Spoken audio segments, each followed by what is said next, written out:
Ngayong araw mga ka-protein is magle-legs workout tayo. So tara, let's G!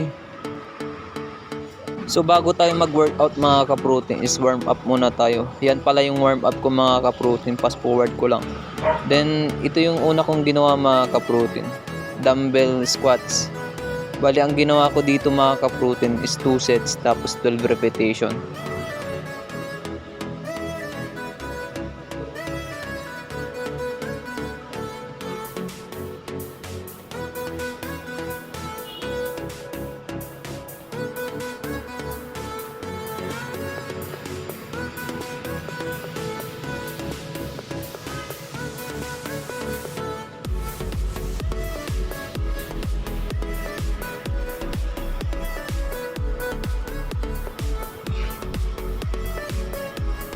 Then yung pangalawa kong ginawa mga ka-protein is ganun pa rin, dumbbell squats.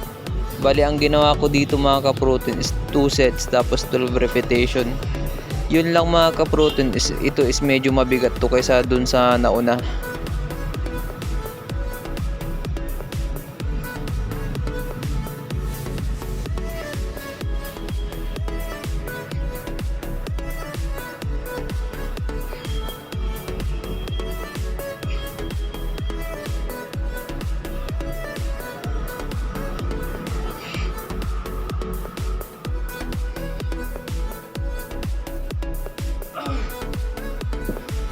At nung pagkatapos natin nag-dumbbell squats mga ka-protein, ito naman yung sinunod natin. Bali nag-barbell squats tayo. Bali sinagad na natin yung weights ng barbell mga ka-protein. Yan tinaas ko yung legs, short ko mga ka-protein para makapag-squats ako ng maayos. Hindi ko yan tinataas para makita nyo yung legs ko. Bali ang ginawa ko dyan mga ka-protein is 1 set lang tapos 10 repetition. Lumayo pala ako dun sa racks mga ka-protein kasi tawag dyan, gusto kong makita yung proper form ko kung tama ba yung pag-squats ko.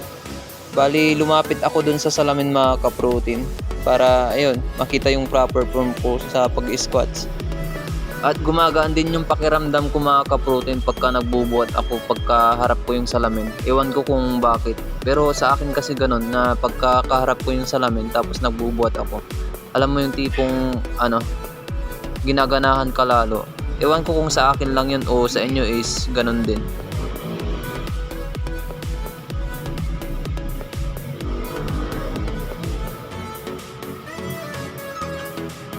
At nag second set tayo dun sa sa squats mga ka-protein. Pero hindi na tayo lumapit dun sa salamin mga ka-protein kasi medyo nahihirapan akong dalhin dun kasi medyo malayo, nilalakad ko pa. Kaya ayun, sa susunod siguro lalagyan ko na lang ng salamin dito sa malapit sa racks para pagka nag-squats tayo medyo hindi na tayo lumayo. Tapos ayan, ang ginawa ko dyan mga ka-protein is 9 repetition.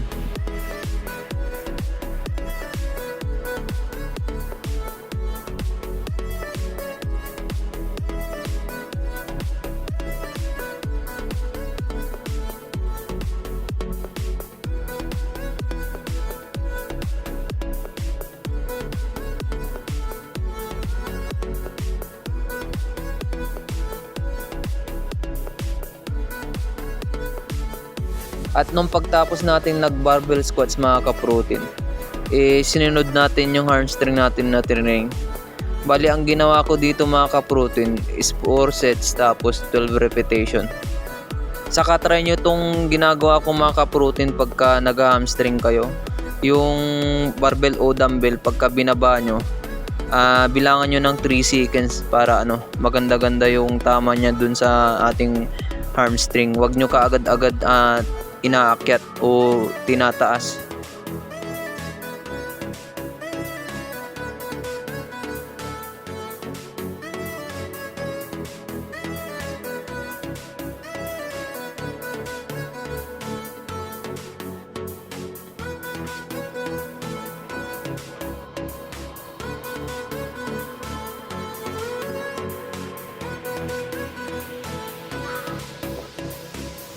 At ito pala yung panghuli nating workout mga ka-protein.